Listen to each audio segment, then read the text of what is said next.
troubleshooting is a form of problem solving, often applied to repair failed products or processes on a device or a system. It involves the following: implementation of an action plan that will resolve the problem and prevent other problems that can occur in the future. Process of diagnosing the device to identify the sources of the issues and problems. PC troubleshooting is the systematic approach to solving problems related to personal computer and devices. Resolving errors can be done through 1. Hardware troubleshooting, the process of reviewing, diagnosing, and solving hardware-related errors. Common strategies implemented includes unplugging and replugging the device, running setup utility, and manual hardware search to identify the actual source of the problem. 2. Software troubleshooting, the process of scanning, diagnosing, and resolving issues and bugs in the software. Common strategies implemented includes restoring the software to its default settings, reconfiguring, and resolving incorrect installation. Troubleshooting guidelines. Not all troubleshooting processes are the same even on the same devices, and technicians tend to enhance their own knowledge and skills based on their personal experiences. Although each situation is different, the process will help you determine the right course of action to solve a technical problem using the following guidelines. 1. Follow all safety precautions. 2. Always make backup or restoration point before making any changes to the device. 3. Approach the problem systematically. 4. Isolate the problem. 5. Be calm and do not rush. 6. Set your priorities. 7. Write things down or photograph any changes done. 8. Take a breather. Troubleshooting techniques and diagnosing.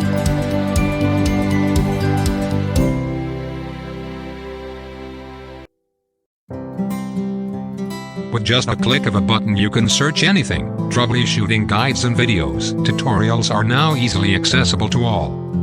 But a short and written guide may help you solve some technical issues and problem in your devices. In addition to these guides, the following techniques are commonly practiced diagnosing problems in the computer. Trial and error method. The most common used techniques in diagnosing and resolving issues is the trial and error method. This method requires you to experiment with different solutions until the error is resolved. This requires a lot of patience to perform several attempts and various methods before you can resolve the problem. Checking the cables. A lot of problem regarding a computer is related to cabling and connections. To eliminate this issue, first is you need to make sure that all cables are connected properly. Because some connectors tend to loosen due to vibrational heat. Start from the power or extension cord, power cable, SATA cable, and PSU connectors. Checking hardware settings. Incorrect hardware setting can sometimes cause errors. You can use Device Manager in Windows to display the settings, errors, and incompatibility of the devices connected to the system. You can also use this tool to disable devices that are causing the errors. Being observant. Paying close attention to details like being aware of the different noises the computer makes will make it easy for you to pinpoint where the sound is coming from. Being familiar with the system and how it performs will also help you to identify future problems that may occur. Troubleshooting process.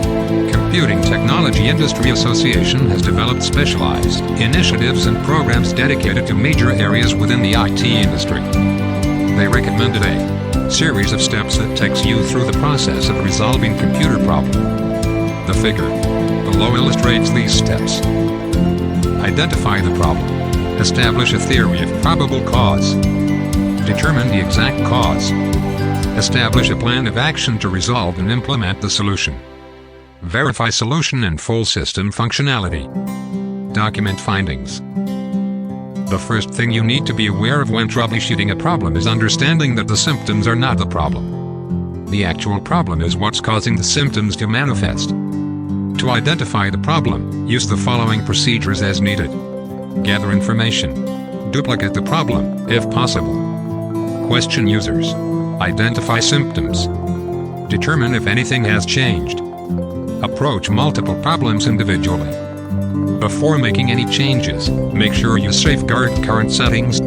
If possible, back up the entire system. On a Windows computer, back up the system registry using regedit. Print out or record current firmware Wi-Fi BIOS, network, and software settings. Gather information. Start the process by gathering information. Some of the information you need may be obtained from log files created by the operating system. You can also compare the current settings for the device to its default settings. Other information sources include network logs, printer self-test to display amount of RAM and number of pages printed, firmware version, current BIOS firmware settings, hardware information, Windows update history. Duplicate the problem, if necessary. If possible to duplicate the problem. Try the same tasks with the same files and output devices that were originally involved. Record any error messages or dialogues that are displayed. Use the screen capture utility to capture error messages or dialogues. Question users. Ask the user that have reported the issues to you to provide details about the problems they are experiencing. When asking users, remember that some of them may be scared for fear of believing that they may have done something they were not supposed to do. Just remind them in a compassionate and understanding manner that you are simply there to help them solve the issue they are experiencing with the network and or their device. Some of the ways you establish rapport and build a good relationship are: use proper language and avoid using jargon, acronyms, and slang when applicable. Maintain a positive attitude and project confidence. Actively listen and avoid interrupting the user-customer. Avoid judging the customer. Avoid getting into arguments with a customer. Ask permission before touching, viewing, or moving printouts or other personal business items. Use your smartphone only for business-related matters when in the presence of the customer. Identify symptoms. As you are talking to the customers, you should also be trying to identify symptoms. Some possible symptoms might include loud noise from inside the computer, unpleasant odor which might be accompanied by smoke or fumes, unexpected error messages, flickering lights or other signs of a power fluctuation, slower than normal system response, inability to connect to network resources, blank screen, software not performing as expected. Some questions you could ask the user. Did you hear anything different than usual? Do you usually print to a network printer? Do you remember what apps were open when the problem happened? Have you used the device app before, or was it just installed? Be mindful that these are just questions to help get the ball rolling towards identifying the problem. Determine if anything has changed. The change might be the reason for the failure you are trying to troubleshoot. Some ways to determine if anything has changed are as follows. Review operating system and application update logs. Compare the default settings for the device to the current settings. Review device driver versions and when they were last updated. Review antivirus and anti-malware scan histories. Review network update logs. Check to see if any device or peripheral cable has been disconnected or connected to a different port than their assigned ports. Check IT department records of system hardware upgrades. Check BIOS Wi-Fi firmware revisions and updates. Check to see what apps programs were installed recently. Determine if new hardware was installed recently. Check to see what apps programs were updated recently. Determine if there were changes to the database recently. Approach multiple problems individually. Multiple problems could be the result of a common issue such as problems taking place with the network, but unless you know for sure it's a network problem, it's easier to figure out the solution to a single problem before moving on to the next. Research knowledge base internet, if applicable. Always remember, the knowledge base and or the internet are your friends when it comes to troubleshooting. If your organization has its own knowledge base, start your research there first. If not, then head out to the internet to conduct research. When you are out there searching for possible reasons, keep these items in mind. Whether you suspect a hardware or software problem, try searching the internet for symptoms before going to a particular vendor's website to search. Use keywords that describe the symptoms or problems. Be sure to include brand, model and operating system information in your search. Pay attention to the dates of proposed solutions if multiple suggestions are given, as newer suggestions may work better than older suggestions. Note the operating system or app version listed because sometimes the same solution will work with older or newer versions than the current one. For apps that have cloud or local network versions, make sure you specify the correct version. Establish a theory of probable cause. Once you think you have successfully researched solutions and identified potential issues that may be causing the problem, it is now time for you to establish a theory of probable cause. Question the obvious. Sometimes the solution to a problem could be something very simple that just goes unnoticed. For example, a user calls the help desk to report that their screen just suddenly went black. You arrive to investigate the issue. As you are investigating the issue, you notice that power lights to the monitor are not on. You look behind the monitor to see that the power cord is plugged in. You follow the power cord to the wall outlet to discover that the power cord is not plugged into the outlet. You then inform the user that the monitor was not plugged into the outlet. The user then recalls accidentally kicking something under their desk, which more than likely was the power cord from the outlet.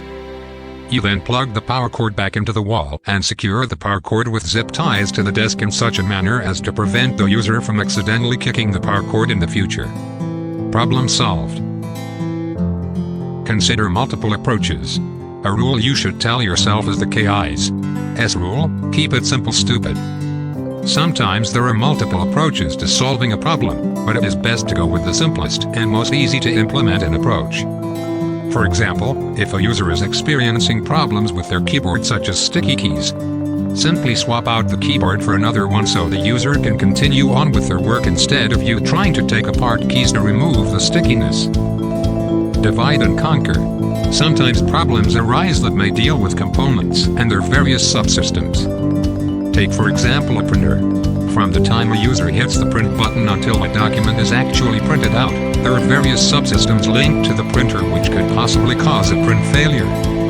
The printing subsystem includes the printer, the USB cable between the printer and the computer, the USB port, the printer driver and the operating system, and the application. Each could cause a problem. First thing you could do is check to see if the printer is turned on, and if so, does it have ink and toner? If not, that may be the problem. If it does, then check the USB cable to the printer and the computer to make sure it is plugged in on each device at the correct ports.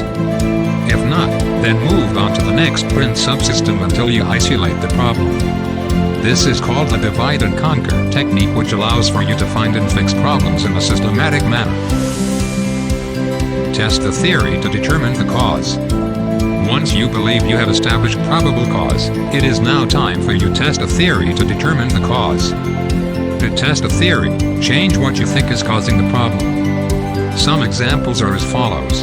Update device drivers. Uninstall the device and let the operating system reinstall the device. Swap a cable. Move a USB device to a different port. Install updates for the operating system. Install updates for apps. After you make a single change in the system, retest it to see if the problem is solved.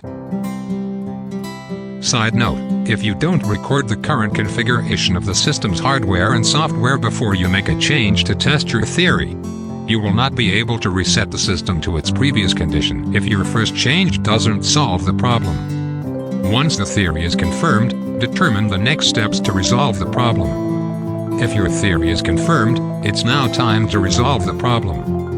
Here are some examples from the previous section. Update device drivers. Continue to use the updated device drivers. Uninstall the device and let the operating system reinstall the device. If the device now operates properly, continue to use it. Swap a cable. If the replacement cable is not needed elsewhere, continue to use it. Move a USB device to a different port. If the USB device now works, you must decide if the USB port's host device needs to be replaced. Install updates for the operating system. If installing operating system updates solves the problem, plan to implement the solution on other affected systems. Install updates for apps. If installing app updates solves the problem, plan to implement the solution on other affected systems. If the theory is not confirmed, establish a new theory or escalate. If you come to the conclusion that your theory did not work, the next thing you should do is develop a new theory and test it. If you are confident that your theory is what is causing the problem, and you have identified the correct problematic subsystem, move to the next step in the process of testing the subsystem. For example, if you remove a USB cable from the USB port and plug that same cable into a different yet similar system and the system works fine, then your issue might not actually be the USB cable, but the actual USB port on the original system. Some of the issues could be damaged contact pins or a build of dirt inside the port. Now if you have concluded that there is no dirt nor any damaged contact pins inside of the USB port, your next step may be to escalate the problem to the next support tier. Establish a plan of action to resolve the problem and identify potential effects. Once you have identified the problem and discovered a solution, it is now time to establish a plan of action to resolve the problem and identify potential effects. An example for how to deal with a malware outbreak is as follows. Identify and research malware symptoms. Quarantine the infected systems. Disable system restore. Remediate the infected systems. Update the anti-malware software. Scan and use removal techniques. Schedule scans and run updates. Enable system restore and create a restore point. Educate the user. Implement the solution or escalate as necessary. If you are responsible for implementing the plan of action, follow it carefully. Be sure to note any problems with the plan or any additional problems you observe. If you are not responsible for implementing the plan of action, escalate it to the department that is responsible. Verify full system functionality and, if applicable, implement preventive measures. Once you have implemented the solution, the next step is to check to make sure that the system, peripheral, or device actually does what it is supposed to do. An example of a full system functionality test is as follows. Connect to a wired network and open a folder, then a file. Connect to wireless network and open a folder, then a file. Connect to the internet and view a web page that changes frequently, such as a news aggregator. Print to a local printer. Print to a network printer. Open a file from local or network storage, edit it, and save it under a different name. Scan a document or photograph. Copy a file to a USB drive. Burn an optical disc. Extend the desktop or mirror dual displays. Scroll through a document with a mouse or pointing device. Binge zoom a web page with a touch screen. Run a backup. Run the OS or app update process. Run an app and use it normally. Document findings, lessons learned, actions, and outcomes. When it comes to problems arising in IT, more than likely you are going to encounter similar problems over and over again. Instead of approaching each problem as if it is the first time you've seen the problem, the best approach is to document your findings, lessons learned, actions, and outcomes from each problem you have solved so that you can build a repository of solutions for future problems you are bound to encounter again in the future. Be sure to add any figures that will help you or others solve similar problems next time. Detailed documentation is your friend when it comes to solving problems in IT.